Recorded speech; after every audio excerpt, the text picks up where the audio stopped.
Episode 2 of the Anime Watch Club, second half of Banana Fish, coming right back at ya. Once again, joined by my glorious friends, Sean and Doug. Gentlemen, what's going on? welcome back for another podcast for the second half of Banana Fish. The boys are back in town. The boys. The sexual tension. Jeez. Between me and Doug, or Ash and Doug. I figure it was this and the show. Yeah, that too, dude. I've Just like a good tie-in. I've just been hoping for something. Yeah. We're all trying to get lucky here. Yeah, dude. It's been a dry spell. That wouldn't say that. Yeah. Casual flexing. Yeah, that's pushing it. All I know is I can feel the pressure. All right, so I want to say something before we get started. Mm-hmm. Let's talk about how ass the opening song for the second half of Banana Fish is compared to the first part. You keep saying it, but it's still on my Spotify. I talked to you about it, but I want Doug's opinion. Doug, like, how bad was the second opening theme song compared to the first one? Let's just say I skipped it every time. Every time, right? Thank you. I'm not the only one. It was garbage.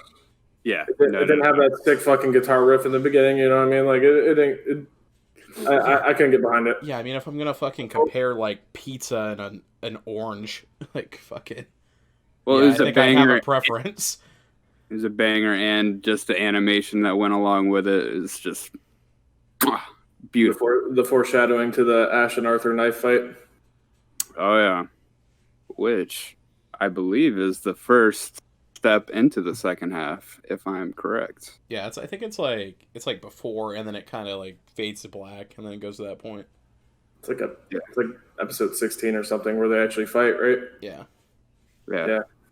Yeah, like I said, my knowledge is a little hazy at times because I was on 19 when they were on like 12. Well, it's also been a solid like 4 days since I actually finished it. Mm-hmm. Because I finished on Friday. No, Thursday. Thursday I finished it. So it's been like 5 days almost. Yeah, I think I finished like a day before. But you have key points written down, right, Tyler? We can kind of go over those first. Yeah, it's basically, so, you know, it's the whole climax, so I kind of wanted to go over like the points to where it kind of ramped up, because like I said, pretty much my notes start from around like 19 and go up. And so we can talk about and then... Yeah, so it's pretty much like maybe like your favorite parts that you had in that second half. Like, did you have anything that you liked in the second half over anything? Like before it got to the main like climax of everything? A couple things, you know. I liked how, you know, the Chinese and Kane, I guess you could say the Black Gang, the Chinese, the Blacks, and Ash's gang. I like how they're all kind of teamed up the whole fucking time. Yeah, I was like really psyched because I like that they're doing it almost like a borough, because, you know, like they're Chinatown, they're Harlem, and then Ash is like downtown Manhattan. I actually really ended up liking Su Ling as a character. Like, he actually ended up becoming one of my favorites. Obviously, the knife fight between Ash and Arthur on top of the train tracks, that was dope. Yeah, I would say that's that's up there, and then like getting more backstory about Su Ling is really cool, and how he and then how he pretty much came to despise his family. And then just anything involving Blanca. Yeah, dude, Blanca's honestly, so cool.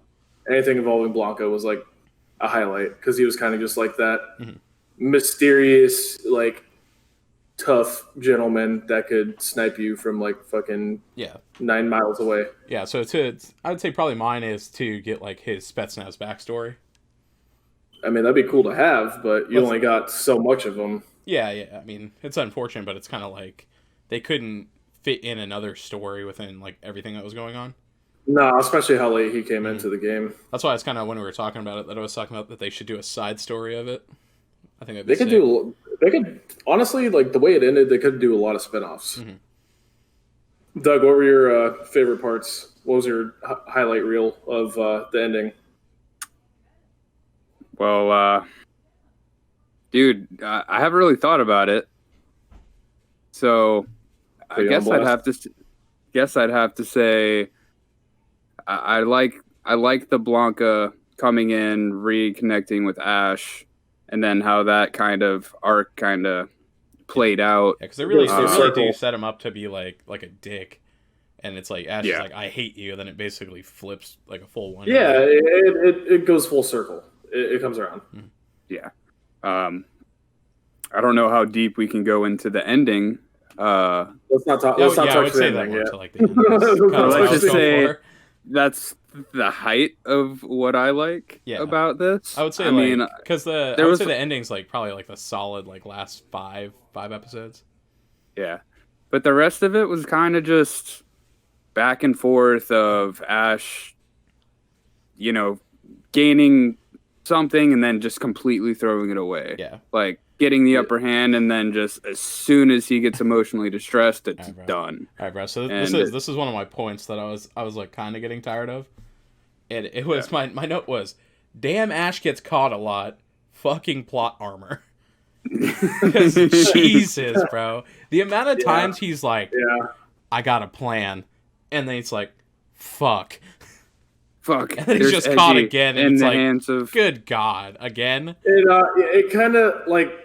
I love Banana Fish as a whole, but like that whole Ash being like, all right, I got this, and then it's going well, and I'm handling it, and then like, oh no, I'm getting emotional all of a sudden. You ever seen Arrested Development? So often. No, I haven't. So it's like where it's like he's be like, damn, I got this, and so like they have like the narrator in that show, and it's like he does in fact not got this. Yeah, but it's like. So that's the thing I don't understand. Like you said, it's plot armor. It just happens so frequently throughout the entire series. Yeah, that's what I was noticing. Is that the frequency that it happened is just so much. Like the first half of it, I feel like okay, you get it. It's building up to something. Yeah, it happened like the gangs, like Underground, Su Ling, like Dino, Colonel Fox. It happened, and you're like, fuck that guy. Is anyone gonna shoot him? So that and that kind of rolls into my next thing. Colonel Fox. Before we move on, I would like to just say one thing. Yeah. I think this whole thing with Ash going on, I think it's just part. Of course, it's part of the story, but I think it's kind of trying to show the progression of Ash throughout the story. Because in the beginning, he only had those weak moments with Skip when he died. And then those few moments with Edgy, because he was still feeling him out. Yeah. So it wasn't as much. And then it's like as the story progresses, they get a lot more codependent, a lot more into each other, and it gets worse. I agree. Like it does. I agree with that to an extent. Like it does show Ash's development as a character. Obviously, he's it essentially just shows him losing his fucking mind. Yeah. But like at the same time, why can we have you could have had somebody else tying into that? Yeah, I thought maybe Eggy freaking out a little bit more, maybe Su Ling freaking out a little bit more. Yeah. Obviously you saw young Lee, I forgot his name, the youngest Lee brother. He was losing he was losing his mind a lot more towards the end as well. But there's a lot more that went into that. Can we just talk about how he wanted to bone Ash, but never said it? Dude, who doesn't in this series, apparently? Yeah. He was jealous of Eggy the whole time, and that's the whole reason he was pretty much going after Ash. Bro, the fuck, man. Yeah, pretty much. Just how come we don't relate? But yeah, that comes later. Yeah, I mean, it takes away from his whole revenge against the Lee clan thing. So that was kind of weak sauce, in my opinion. Yeah. But... Yeah, I agree with that though, Doug. It shows the development of his character. And to kind of clarify that a little bit more too, I think a lot of it's his battle within himself to realize that since Edgy came into the picture, he's realizing he has a vulnerable side. He's not this just street person who has to live this life like he previously thought. Yeah, I think that's where Blanca ties in that a lot, because he's kind of like the middleman in between Ash and then Yutling. Yeah. With that, he ties that in with it. I think Blanca has a tie-in as well with kind of Ash's more emotional side. Yeah. Maturity development, because Blanca kind of shows him as well, you can grow up and be mature and not be the same person you've always been in your past. If anybody knows, it's me, and I'm the one who essentially trained you how to do all this stuff. Gave you the tools to survive outside, to get past this whole thing, basically. Yeah, and I think Blanca was just a really interesting character to add into the mix, especially at the end. Yeah, but I guess we should kind of pick up from. Yeah, kind of like I said, it's just getting away from the point of just the plot armor, pretty much, and moving past that to where it's like, man, it seems like it just happens a lot, and it goes to that point to where they're in like their hideout, like with all the gangs where like the Chinatown gangs trying to like kill Edgy because they wanted him to do that, and they're like hiding out, and they're suspicious of them for that, and then you also have Colonel Fox, who apparently just fucking is playing Call of Duty Ghost, and just runs a whole French Foreign Legion fucking Black Ops team. That was kind of that was a weird having him just come in out of nowhere. To be honest with you, that was kind of odd. Yeah, he's like, "Oh, I hired you. Don't make me regret it." I'm like, really? Also, I think we should kind of clarify who some of these characters are that we're kind of throwing in there. Yeah, Blanco was a hired assassin that Dino hired, who actually was an old assassin who worked for him, who actually trained Ash to fight and do pretty much what he knows today.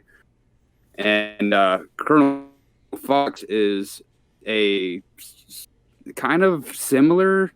I mean, he's like he's part of the military that's corrupted that he brought in to pretty much do the same thing. Yeah.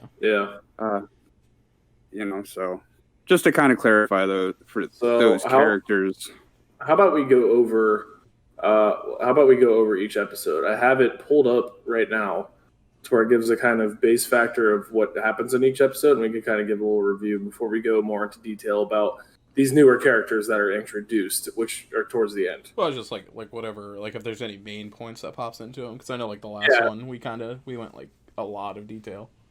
Yeah, so I mean, episode 13 we already talked about, kind of where Ash settles everything with Arthur. They get held up underground, and then finally Ash just goes balls deep and kind of just flies off the handle going after Arthur. They have their final little showdown, and Ash is able to finally kill Arthur once and for all. After taking a blow to the stomach, he took a couple blows, had to go to the hospital. Yeah. And, Edgy was supposed to leave for Japan.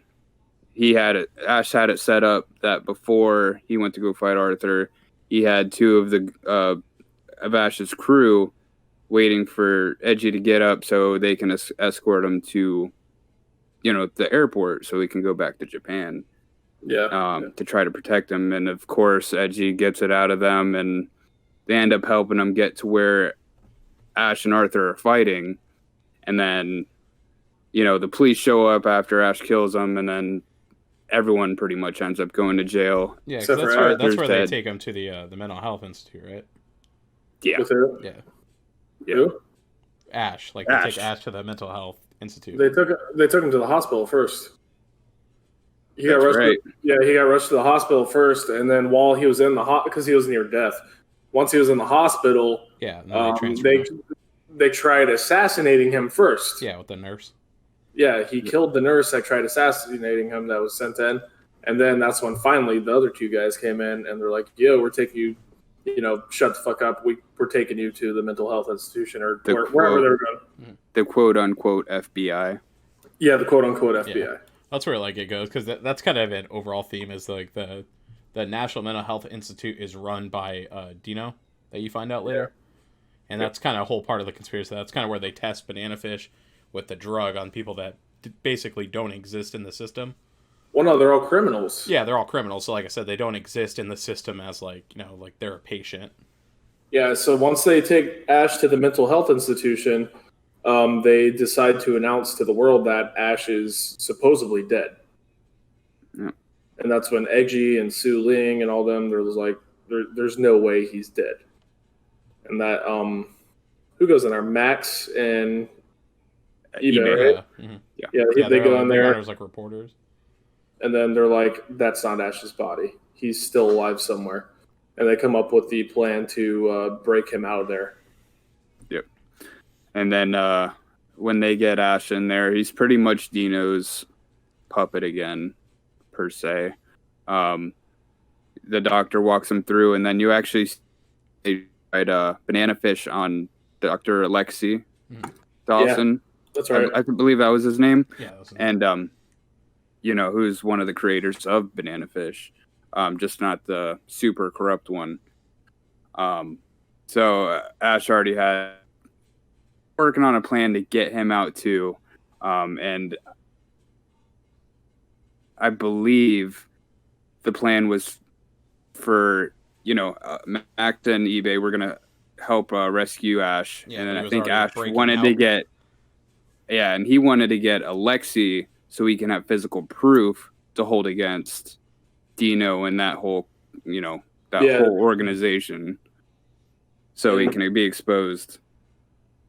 And through all that bullshit, he actually does end up escaping with what's his name, the doctor, Alexi. Yeah, Alexi.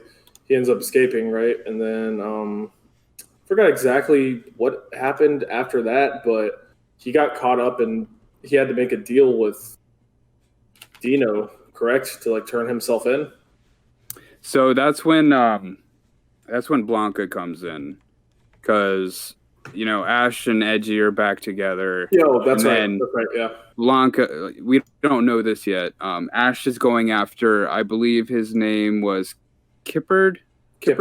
Yep. And he was acting as a prostitute to assassinate. I believe it was assassinating him.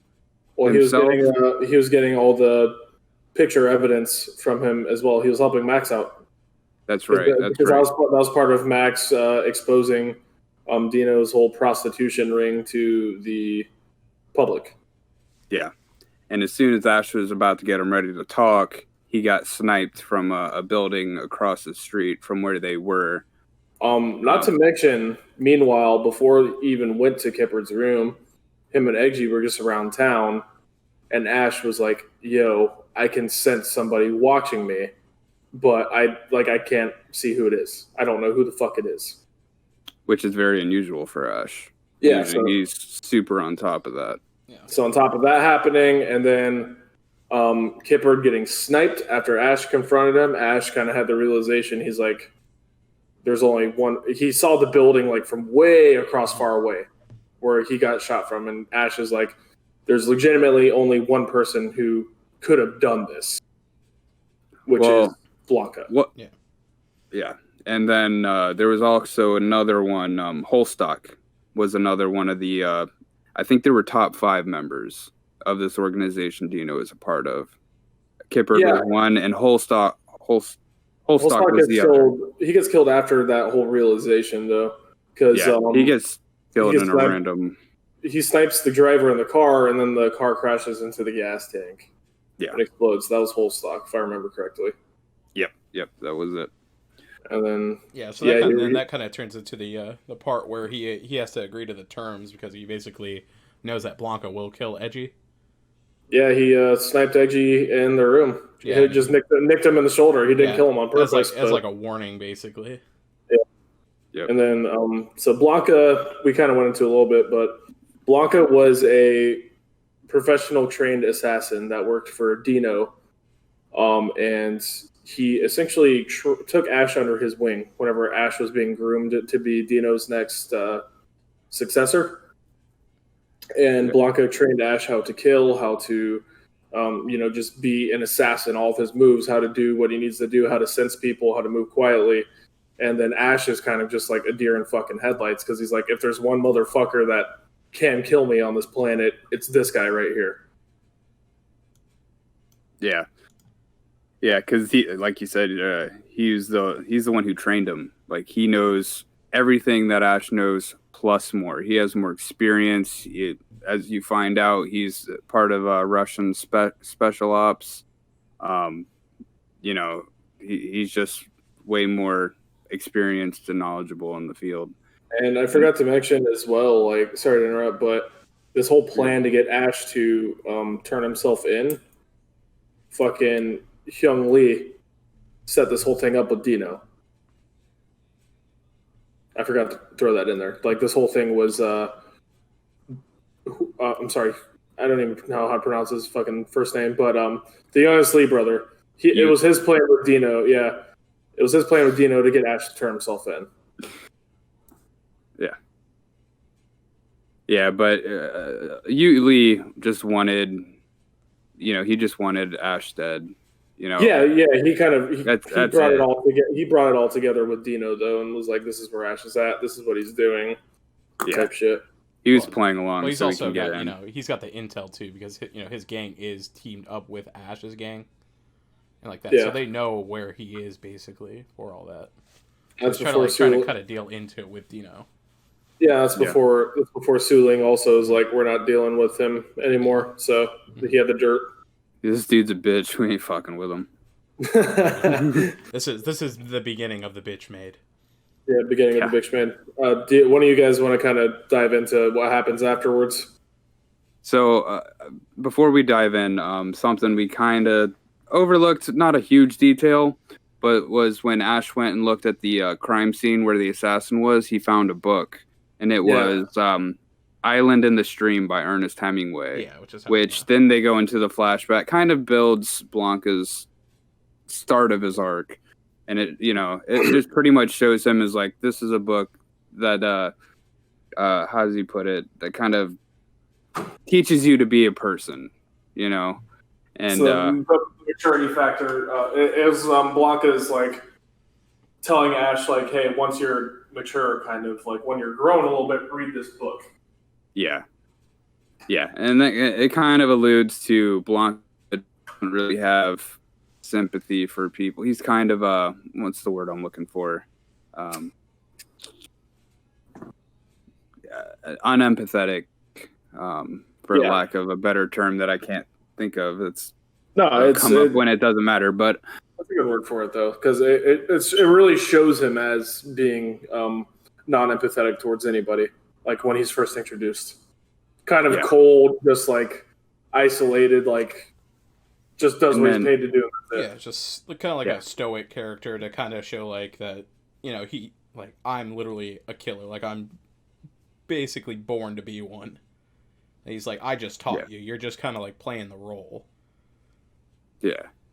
And to lead that into the next thing that happens with Ash meeting up with Dino, Ute, Blanca, and the other henchmen. Yeah, that's like the little party, right?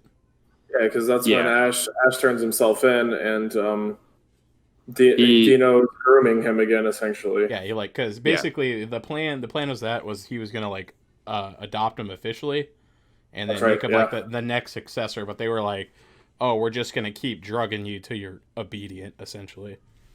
Yeah, and Ash also they Clockwork Orange his ass. Yeah, and then he goes on like a hunger strike, basically. Yeah, Ash goes on a hunger strike, so he'll be too frail to actually do anything for them. Yeah. And then they like put him on an IV bag, and don't they like blind him for the party? When they take him out in public or take him in the car or anything like that, they temporarily blind him so he can't like lead information to anybody, telling anybody his whereabouts. But so party is kind of the next big thing, correct? Yeah. But before we move on, we keep backtracking. Before Ash had to actually go to that meeting, he had to get all the evidence that they'd got on Dino and that organization that was going to and he had to turn it back into Dino.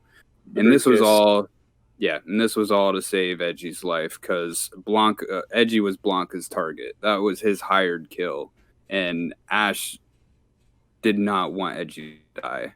So he threw all the evidence away, did the meeting, had the one-on-one with Blanca, because Ash wanted to just punch Blanca for even clipping Edgy, because he cares about him so much, and he'd make these promises that he wouldn't let Edgy get hurt. And the fact that happened, Ash wanted to take it out on the person who did it. And I think that kind of first opens up Blanca's eyes that, okay, Ash really cares about someone, and this is someone who's known Ash since he was a kid, who's seen all the, who's seen those raw, just non-empathetic, don't give a shit version of Ash. Solidifies Ash's character growth and just being built, like actually being human again. Yeah, but I'm sorry for keep backtracking. I just you're good. So it's important points. I kind of have bad issue with skipping over some details. No, we're good. We're good. I wrote way too many notes, so. So when he turns himself in after all that jibber jabber, Dino decides to host a party in a hotel, celebrating Ash's back in his hands, and they're gonna, they got all the evidence, and they're essentially celebrating their master plan of banana fish moving forward. Yeah. But was it Su Ling and Eggy find out where the party's being thrown, because Su Ling goes to Lee's house and overhears him talking about the date of the party and where it is. And this is also where Edgy tells Su Ling about why Ash killed Shorter also. Yeah. He kind of spilled the beans when Ash asked him not to. And then Edgy later explains to Ash that he told him because he wanted to know what happened to his friend, and Edgy knows how that feels. So, that being said, that kind of goes in with Su Ling telling Ute Lee he's a fucking trash person and doesn't want to associate with him anymore. And that's when they kind of go against him and try to help get Ash free. And that meetup between Su Ling and Lee, that kind of shows you the first little glimpse of Lee just straight up being overly jealous of Edgy having Ash that close to him. I think he says, like, why did he pick, why is Edgy special? Like, why did he pick him? Why does he get to be that person? Yeah. So that kind of shows Lee's kind of like aggression towards Ash, because obviously he has a fucking man crush on him, and that's one of his main reasonings into why he wants to fucking kill Edgy so bad. Well, that's how it seems. And, it is a valid point, at the end of it, like, it's all just... I would just call it like it's all undertone. Jealousy. It's like an undertone of it. Yeah. Yeah, it's an undertone, but it really shows him lose his psyche and, like, that cool demeanor he's had throughout the entire show. Yeah, basically, like, why does Ash deserve to be happy if I don't get to be happy? It's kind of like one of those, like, typical stories, like, that you hear a lot. Yeah, Lee's always been like quiet, cool, collected, like I do my own thing, and then like he just starts losing his sanity essentially over it. Boy gets a little bit of booze in him and starts talking some shit. Yeah. Dog. So they fucking find everything out. They find out where the party is, and that's when Kane, Su Lee, and then Ash's gang, they put the master plan together to bombard that motherfucker. In, grab Ash, dip, basically. Yeah. And it's successful. To get Ash. They extracted Ash. Edgy is standing 5 feet in front of Dino and couldn't shoot him in the head. Yeah, because a lot of it too, a lot of like the background story of it is that their gangs want to unite with Ash, and they basically feel like they can't exist separately. They need Ash to lead them. He's the only one that can. Yeah, they say multiple times that Ash is the only person who could run downtown. Yeah, and that shows that's kind of like the conflict in the background with like the Chinatown gang is like they're like y'all never fucking trust him. He killed Shorter. Yeah, stuff like that. That's what it sets up. Yeah, sounds like some hive mind shit to me. Yeah, but this is also what's it? Some sort of gang or some shit? All right. This is where Blanca and Ute also come up with a contract for Blanca to be Ute's bodyguard. This is when there's a little bit of backstory with that too, but pretty much it's just Ute just pretty much stalking Blanca to an extent it's not exactly blackmail, but he's like, yo, I know everything about you. Yeah, exactly. He knows his past, and he uses that to try to get him as his pretty much his personal, like, right-hand gun, But Blanca's smart and makes a contract with him to be his bodyguard. So when a push came to shove at that party, Ute and Blanca were both there. All Blanca did was grab Ute and keep him hidden away. Which kind of shows his like undertone of like kind of like I would call it like would you say like love for Ash in a way? Yeah, he's got like a father like respect almost. Yeah, because he kept saying like, no, I'm not going to kill him unless he, attacks you. He attacks you. And he said it like almost jokingly, like to him while he's holding him back. Yeah. So the extract goes well. They get Ash out. They all hide underground in an abandoned subway station. We also have to remember that part of the gang as well got captured. So like both sides of the gang got captured as well. Yeah. Yeah.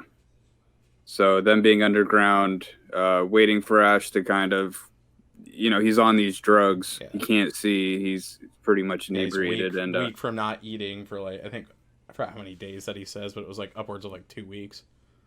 Yeah. So they're all looking for direction, but at the time they're just holding strong. Eventually, they catch on to where they are, and then Ash gets super woke. He's like, "Wait a minute, are we all just hanging out underground?" Yeah. It's like, dude, we're so vulnerable. Everyone's in one place. Yeah, he's like, Blanca knows this. Blanca's too smart.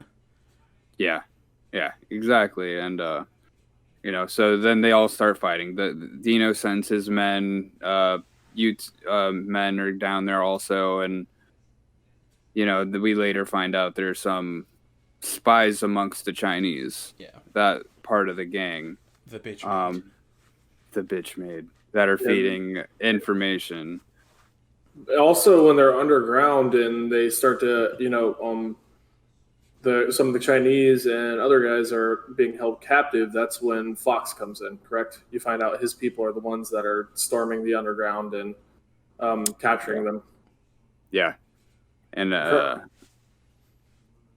can't remember when... Well, that's kind of like... that's like before, because they basically escape from underground, and then they get like captured, then Ash holds him hostage at the History Museum, and then exchanges for the hostages, and that's kind of where they get away again. And like that's how we said that it keeps happening over and over again, pretty much.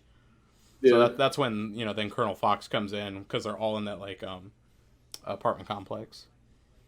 Yeah. And that's kind of where it starts out that you find out that that basically the Chinatown gang has like rats in it, and they're gonna kill Edgy.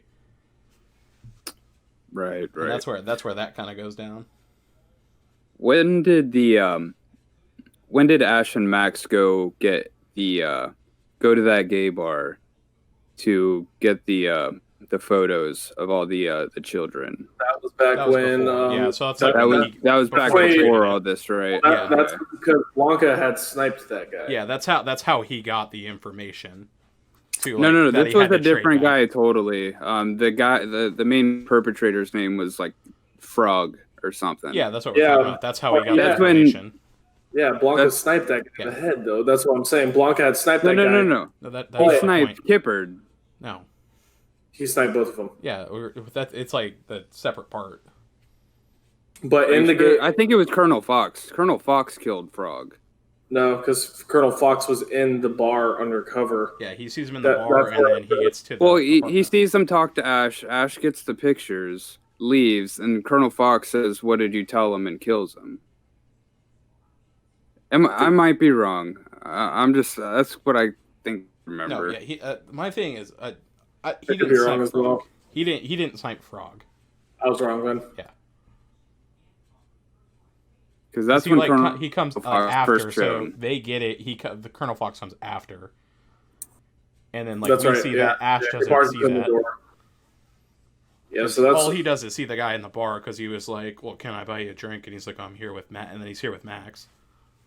Yeah, that's when Fox is first introduced, and then you find out that he's hired by Dino to fucking kill him, pretty much. Yeah, that's to capture Ash and then just fucking basically get him back, because like Dino's pretty much at his ropes, and he'll just get anyone to try to get Ash back. Yeah. So that kind of starts their basically their fucking Alamo, as I would call it, because they kind of split into groups. Like you got fucking like Jessica's there randomly because they're like, you're not safe unless you come here. Yeah, Max has like a squad. Ash has a squad, and all the squads come together essentially. Yeah, and that's that's where they end up getting caught, like that, and then they get separated, and that's where they takes like Max and all the other hostages. They go to the mental health institute. So when they go back to the mental health institute. Yeah, again, which is like I said, that's the common place where they're doing all these experiments. And that essentially, like, right when they get to the mental health institute, that's like the last 3 episodes, pretty much, because that ties up everything. There's a lot of shit that goes down in its entirety the moment they get there. Yeah, and this is kind of when some of the Chinese, aren't trusting Ash. His name's Lao, correct? Yeah, it's Lao. And that's Sung Lee's older brother. No, it's his half brother. Wow, it's his half brother. But basically the same thing. But yeah, they go into that whole thing to where Yut Lung ends up like telling him to kill Edgy, and he's kind of on the fence because he's more loyal to his brother. And that kind of rolls into then another gang member is also ordered the same thing. And 2 of them. He ends up like shooting, and then Edgy pushes Ash out of the way after they're having their little bromance, trying to teach him a little bit of Japanese. Yeah, because they're essentially talking about Edgy's still trying to convince him, you could live a different life. Come with me to Japan. Yeah. And then the 2 Chinese guys barge in, and Edgy pushes Ash out of the way. Edgy gets fucking shot, and then Ash just goes on a rampage. Yeah, and he just unloads 2 clips into both their bodies. Yeah. Yeah. And I believe Blanca comes into the picture then also. Oh, yeah, that's when, because, they have to call the ambulance for Edgy, and then Blanca is there as well, and then he, like, holds Ash back, because he's like, what are you going to do for him? He's going to get indicted, like, as an accessory if you go with him. And Blanca also informed Ash that he terminated his contract with Yut Lung, and that, joking with Ash, oh, how much are you going to hire me for? I'll help you out. And essentially, at that point forward, Blanca just straight up is helping Ash out. So that's where we're talking about earlier, where, the whole Blanca situation comes around full circle, where he starts out against him, but then kind of his ties towards Ash and how he saw him grow and how he's actually doing everything for the right side. Blanca ends up wanting to help Ash out instead of be against him. Yeah, I think he figured if Ash can learn to care for someone, he could too. Yeah, like stand for something in his life. Almost like he's just dealt a poor hand, and then he's trying to like help him escape from that, because pretty much like he went through the same thing of that. He was like a cold, stoic soldier, and then he met a woman who taught him how to love, and then she was basically taken from him. Yeah, did the government kill her? Yeah, and then the government ended up killing him. That's why he's not for the Spetsnaz, and that's why he came to America and then works for Dino. Yeah, and I know there was a dialogue about roles being played, and Ash didn't want to play his role anymore. He wanted freedom. He wanted to feel, he wanted to do what he felt was right. Yeah, and I think that also got to Blanca also. Yeah, well, because Blanca was saying to him, like, you could just be with Dino and have everything you ever want in your life. And then Ash is like, at what cost, though? Like, I have no freedom. I won't have anything I actually want, which is a life of my own and to do what I want to do. And that's when Blanca was kind of just like, damn, he right, though. Damn, son. Yeah. He's fucking right. Yeah. True. I'm trying to, like, think of the other thing that happened, too. Because he pretty much... Edgy gets, like, hospitalized. I know that happens. And then... He drives Ash to the hospital. Blanca, and then... He, like, lets him see him real quick. Yeah, before they go on their last hurrah at the mental health institution. Yeah. So Ash goes to see Edgy in the hospital. Edgy's too passed out. He's too fucked up to even, like, wake up and, say anything to Ash, really. Yeah, Ash hits him with the fucking sayonara.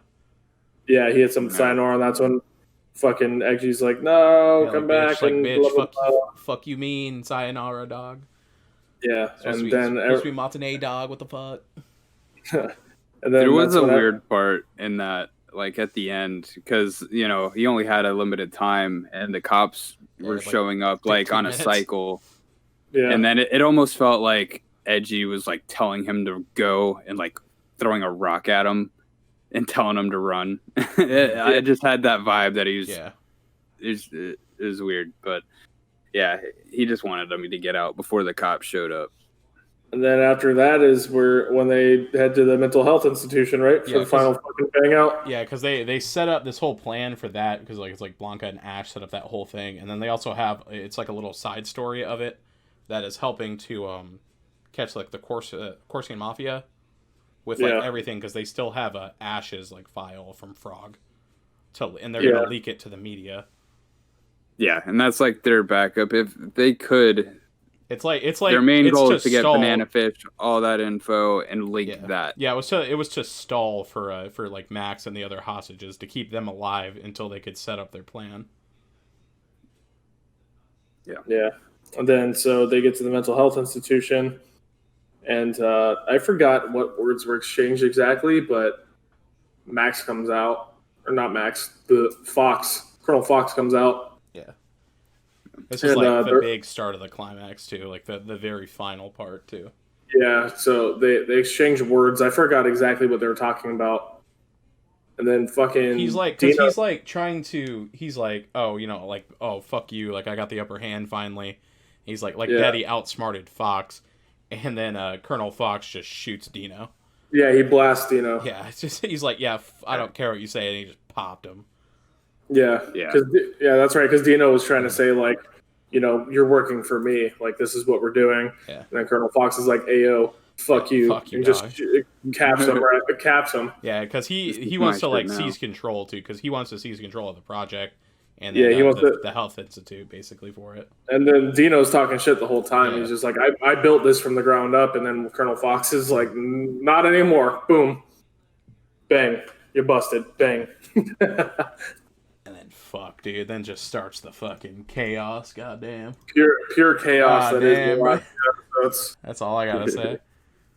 So they're going to rescue all the people who were captured, because they're going to use those captives to experiment the banana fish on. Oh, hold on. Yeah. I was just about to say. I finally. They had all the hostages, and then Ash had Dino as a hostage, and they were going to release them. Yeah, that was like the trade. Like they were going to trade hostages for Dino. Yeah, and then Dino gets captured. Yeah, and then Fox is like, fuck you, dog. Like, I don't care about Dino. I want this whole place. Yeah, I'm here for info, not for that fucker. Yeah. Yeah, that starts the goddamn. Yeah, and then this is just when all hell breaks loose. There's a gunfight for the next 3 episodes. Yeah, fucking Sing fucking, he's like teamed up, like they're like sniping from the rooftop and shit. Yo, man. Blanca. Fucking Blanca literally pulls some Call of Duty. Blanca literally pulls some Call of Duty shit where he shoots the helicopter fucking driver and it crashes. They're pulling like the Overwatch and shit. I'm like, damn, this shit's crazy. Yeah, like because they remember they have him cornered like after he's like fist fighting Fox. Fox and Ash are fighting, and they had the fucking minigun on the helicopter shooting at him. Fuckers got the 50 cal pointed at him, shooting at him. Yeah, sorry, I'm going back again. Doug just reeling it in. Captain Fox actually captured Ash earlier, and he offered Ash to join up with him. Yeah. Ash refused. That is Captain Fox raped him. Yeah. And Ash escaped. Yeah, because he gives like the other soldiers like, oh, you just don't kill him. That was before the Dino exchange for the hostages. Yeah. So we're flip flopping, but we're getting it. We're getting all the info in there. That is really important. I really. It's been like 5 days. I just got a hard on, dog. I just want to talk about the finale part of it. That's really where I'm That's at. the most important part. Yeah, it really is. That's the conclusion. That's the understanding. This is all just cannon fodder, really. So Fox and Ash are fighting at the end, and they have a pretty even battle, and then Fox just starts beating the shit out of Ash. And then all of a sudden, when you think Ash is finally about to die, was Ash hanging off of the building at this point? No, there was before too. No. He doesn't he hits him with like the drill, doesn't he? Yeah. So he drills. He literally drills into Colonel Fox. Yeah, he's like, hell yeah, he's dead. Yeah, so Ash is walking away, and then Colonel Fox pops up and is like, okay, I'm about to fucking end this because he didn't die. And then all of a sudden, Dino comes back from the dead. Like, he comes out of nowhere and just fucking caps Colonel Fox in the face. Sing's there too, right? Yes. Yeah. Sing's actually hanging off the side of the building. Ash is holding him. That's what it was. He's got that Ash briefcase. trying to save Sing, and then fucking Colonel Fox is like, "You better, if you drop him, I'll spare your life or something." Because also, like, Sing has the data for like Banana Fish because he was trying to like steal the like, wasn't it? It was one of like one of the doctors from the Health Institute had all the data with him, and so Sing got that briefcase back at like while they were fighting, and then he like went to help Ash, and then ends up hanging off the edge, and he's like, "Just drop it." Yeah, and then Sing's life is more important. Yeah, Colonel Fox was like, "If you let Sing go, if you don't save him, I'll spare your life." And then Dino, like I said, pops out of nowhere because he didn't die yet, and literally shoots Colonel Fox. Yeah, then then just Dino falls off the side of the building fire. into the fire. Yep, and then Dino falls off the building, and he's finally dead. Like, the Dino Golzine Empire is finally done. That conclusion of Ash's life is over. That's where Ash kind of has that moment, like, he could have killed me, but he spared me. Yeah. Yeah. He wanted the Lynx to live free. The only thing Dino's ever done that's been good. Can we talk about that move for a second? Because I want to know if the Dino arc, that was him, which I don't think he was. That was my impression. I was like, oh yeah, you're right. He could have killed Ash, but he didn't. But I think he just more had a vendetta against Fox. Yeah, because he wanted Ash. Yeah, I would say it's like that. It's almost like it's like you're not the one that outsmarted me. This guy was.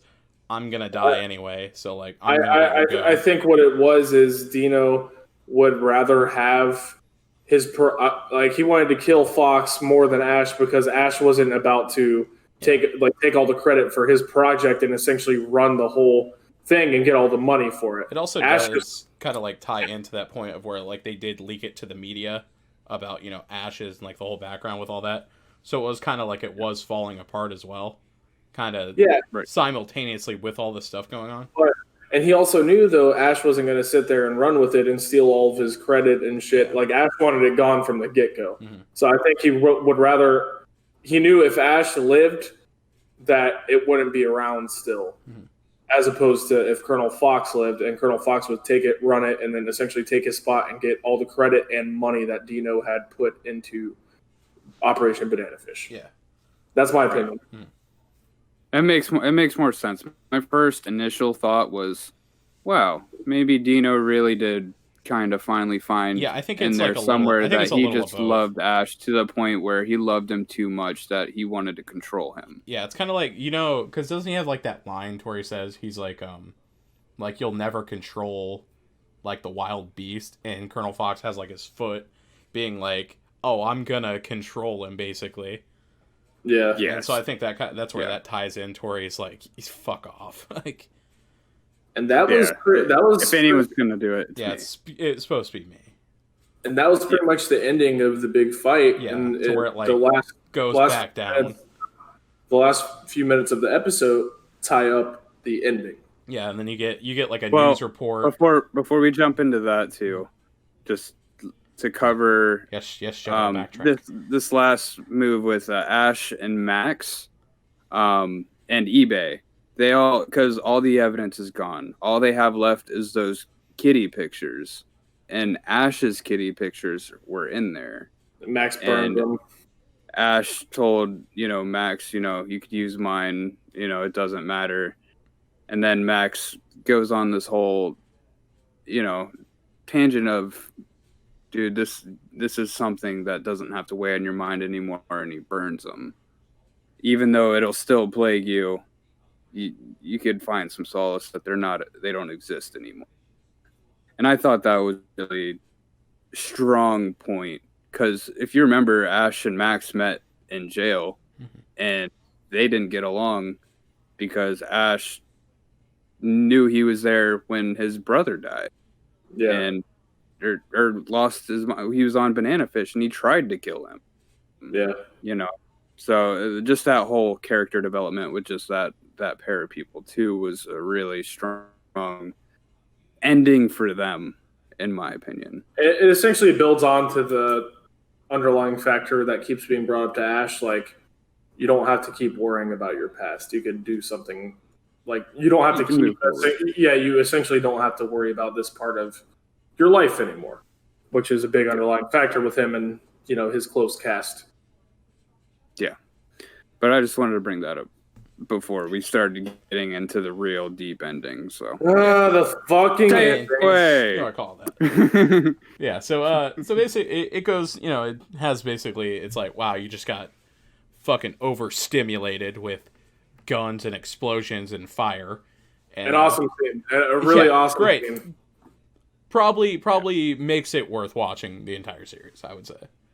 And then what really kicked it off for me is the original opening song started fucking playing in the background. I'm like, finally, the real shit's back. Not this bullshit intro.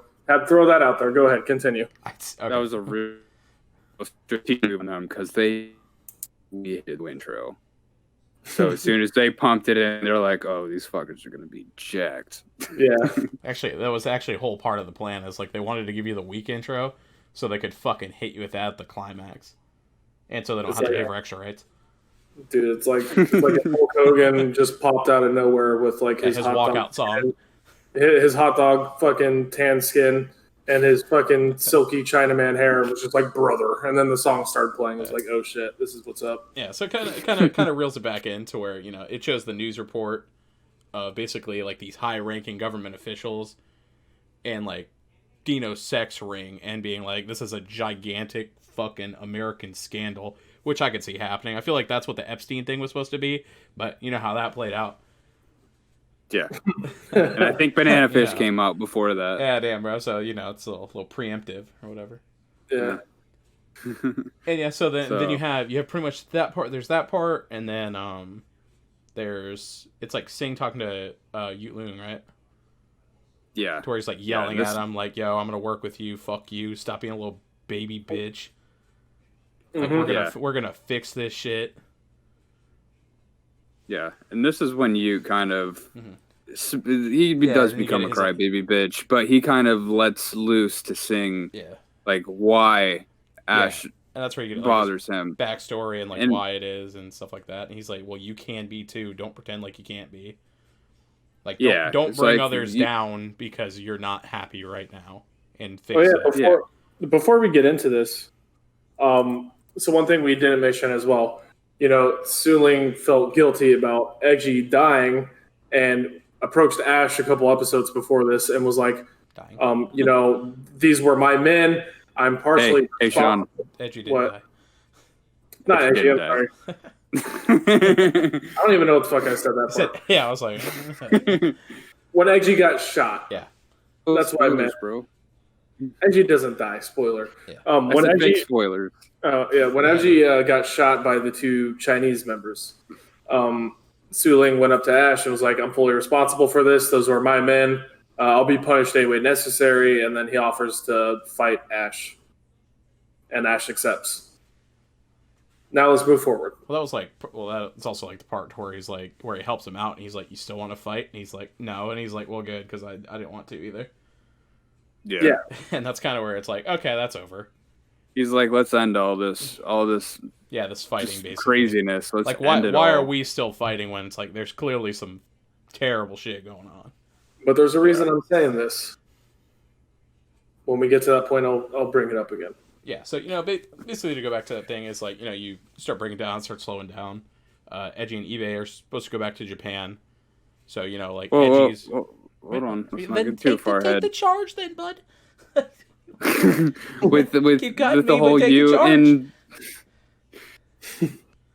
I'm just trying to break it down a little bit. Yeah, so with Suli talking to Ute, pretty much we finally get to hear that Ute is just jealous of Ash because Edgy loved Ash, and Ute never had that, and he never knew why, and we kind of figure that you kind of see that Su Li is kind of gravitating towards him, telling him, hey, just because you don't have it now doesn't mean you won't have it. There's still time for you to feel loved. Stop using it as an excuse to dictate your the way you are. Exactly. And I thought that was a good end for him because it pretty much starts a new beginning for him also. So you take the lead now, Tyler. Sorry. I mainly did that because I did say that. But yeah. Did you? Yeah, I said that, like, basically it helped wrap it up where he was like, I just said it really fast because I was like, let's fix this shit. Stop being a baby. I didn't say it in an elegant way as you did. Yeah. I came from the streets, dog. I came from the streets, dog. Yeah. So, I'll be the edgy to your Ash. Like I said, it kind of, ramps down to that point to where it's like, Edgy and eBay are going to go home to Japan. They're transporting him. Like, he's in a wheelchair because he's still, he's got his gunshot wound basically healing still. Yeah. So, then he goes to that. He's like, damn, fucking Ash really ain't going to show, huh? Like, I'm a little, he can do what he wants, but I'm still a little hurt. So that's when he gives the letter to Sing, and he's like, he's got to be at the library.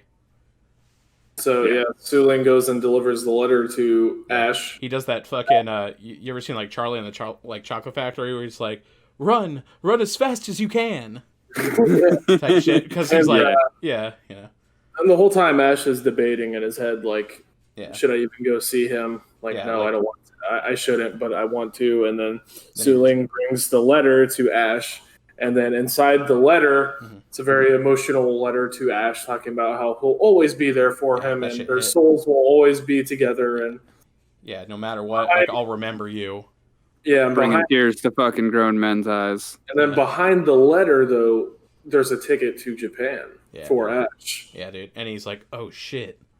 Like, he's right. We can be happy. Ash is finally like, okay, let's do this. He's fucking running full speed to the airport. See, that then he does his Charlie and the Chocolate Factory run. Oh, yeah. Ash is running full speed to the airport. While he's running full speed, it shows, shots of Ash's gang members visiting Eggy before he leaves. And, like, kind of like Eggy being like, I met a lot of great people while I was here, even despite the bullshit. Yeah, he's like, I enjoyed my time in America. He's like, all the shit like that. You gave me all these experiences that basically helped me enjoy life and bring me back to where I was. Yeah, it shows all the gang members bringing him like stuffed animals and shit like that. You know what I mean? Like Edgy's our fucking boy. Yeah, and it pans back to Ash, and while Ash is running to the airport, so he has like that typical, like, you've probably seen like in shows, like that typical New York thing to where like he's running towards a corner, and then the guy like hits him at the corner. A guy steps in front of him, and you see Ash's face kind of just like, it's like a shoulder check. Yeah, pretty much like, they meet at the corner of it, and then you realize that the guy stabbed him. So the reason I backtracked about, Su Ling talking about Eggy getting shot, being like, yo, this is my responsibility. Yeah. I'll fight you, Ash. The guy who stabs Ash at the very end is Lao, which is Su Ling's half brother. Yes, and the whole reason Lao born to be bitch made. And the whole reason Lao stabbed Ash is because he thought Ash and Su Ling were going to be fighting still, and essentially that he was assuming Ash was going to kill Su Ling.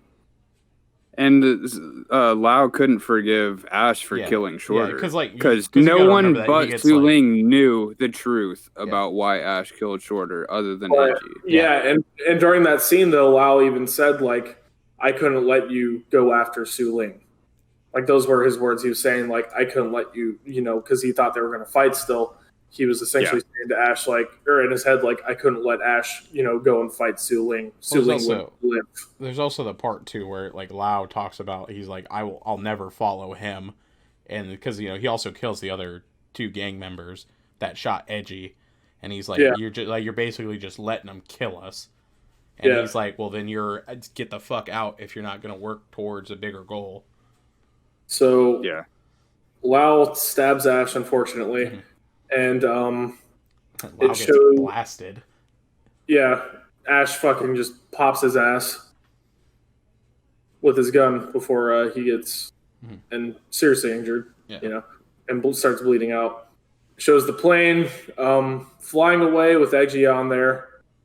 and still doing his going away monologue. Yeah, it's pretty much like letter monologue type thing. You could at this point you could just feel the tears building up. Yeah. And then it shows Ash crawling back to the library, and he goes and sits down in his seat and puts his head on the desk, essentially like that you're sleeping in class. Like he puts his hand down on the table and his head rests on the. And they really do fucking play it up. Like they're like, oh, you know, he's gonna get like some help, and then maybe we're gonna get some shit to where he's like in Japan. Yeah. And they just go, yeah, right. You're not getting that. Yeah. And then the last scene is the librarian comes up to Ash and she's like, "Hey, you shouldn't be sleeping there." And we all know Ash was not sleeping there. Mm-hmm. Ash died. Yeah, so one of the things, too, that one of the important quotes I kind of brought up is, so that at the very end, the librarian goes, like, you know, like sleeping, and she's like, "Oh, don't sleep here," and I realize he looks like he's deep sleeping, basically, and she's like, "Oh, must be a nice dream," and, like, walks away. Yeah. And it's kind of like, it kind of gives that, it's kind of like theory of that, like, you know, in reality, they couldn't exist like they wanted to, but in that scenario, they both kind of got what they wanted. It was very. It's like sad, but it's also happy in a way. Yeah, it was a very relaxed tone. Like it, you know, it kind of in a sense that like Ash was finally set free. Yeah, like he's at peace. Like he made up his decision. Like he was gonna go, and he would have been fine. But then that happens. He's finally set free. He's finally at peace. Like he's not, you know, on his deathbed 24/7 essentially anymore. Yeah. And part of his thing too, like Ash, that brings up a lot, is that, you know, the way that I am, he's like, I'll never escape like what I've done in the past as well. Yeah, and Japan was essentially his only escape. Mm-hmm. Yeah. And to go back to the beginning, this was my favorite part because I was so happy, sad, and angry all at the same time. Yeah, I was just, I mean, my weird pun was, I was like, oh man, I was like, I'm getting a little teary a little bit, like a little sad, and I was like, damn, I was like, how's it kind of gonna pan out? And then he got stabbed, and I actually felt gutted, because I was like, fuck, why couldn't they just a little longer, basically? But like, I think the thing that like, I felt the same way. Like I felt kind of attached to him. Dropped. And I was just like, fuck, dude. It's really just like that whole thing where like all the shit, all the ways he could have possibly died in the show, like this is the way it ends for him. Yeah, they kind of like, I mean, they kind of flipped it in a way to where you're like, you didn't expect it like that. No, not. You're like Lao. You're like Lao. I can 100% be real with you. Like we talked about last episode, like. We knew kind of it was going to be a not happy ending, but I did not expect him to go out like that. Yeah, in the way it was like, it kind of surprised me. Like that was almost the last thing. That was almost the last fucking thing I was thinking of. I thought it was going to be like some shootout in the library. No emotion to it. Like there's no music, no nothing. It just showed him getting fucking stabbed right there. Went slow-mo, and then I literally said to, like, I was talking to myself. I was just like, oh, fuck, dude. Yeah, and going back to the last episode, when we were talking about how it ends, you know, we guessed one of the two were going to die. Yeah. So in the back of my mind, I was waiting, but I was so strong onto hoping that it would just have a happy ending. Yeah, I think that's kind of where I'm at. I think I grasped onto that in my head. Yeah, like, there's a chance. Well, because it gave a little false narrative, dude. Like, the fucking sex ring was down, Dino died, Fox died. Yeah, like, he's getting dubs. Edgy was still alive. Yeah, bro, they're getting dubs. His gang his bad gang Arthur was dead. Like, all the people that were essentially out for him big time, like, were there no more. But there was that... He still died. Yeah, but there was just that one little hint of like bullshit from the past that came back, and it's like looming, like almost looming doom almost. That's like not the way I expected any like him to go out though. Yeah, my thing was like watching it was like I was like, man, something bad gonna happen, right? But then it was almost too quick for me to realize like that was it. Yeah. And then I was just like, fuck, like, really? And then the ending, man, it left you like the ending of the show left me empty, man. To be real with you, that's like how I said like I had that gutted feeling. That's what it yeah, felt like. That was like Yeah. empty from it. we were Empty and expecting angry. we were expecting like a like not a bad ending, but not happy ending. Yeah, But like like I did, like heroically tragic almost. I legitimately did not expect to feel like Yeah, that fucking gutted at the end of the yeah. show. That's kind of like I mean It like didn't even feel heroically tragic though. It just felt no, that's what I'm saying. Like we were almost almost expecting that. meaningless. Like we were expecting like a heroically tragic kind of like ending like that, and then it was just like damn, like it kind of shows like a contrast between it. It's kind of how I would say, because you have like all these over the top action. He's like this gunslinging badass basically. Like he's almost like bulletproof in a way, even though he gets shot like a fucking ton.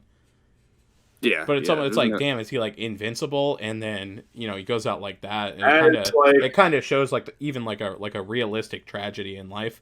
So It's that's like you survive all these traumas, but then you go out like that.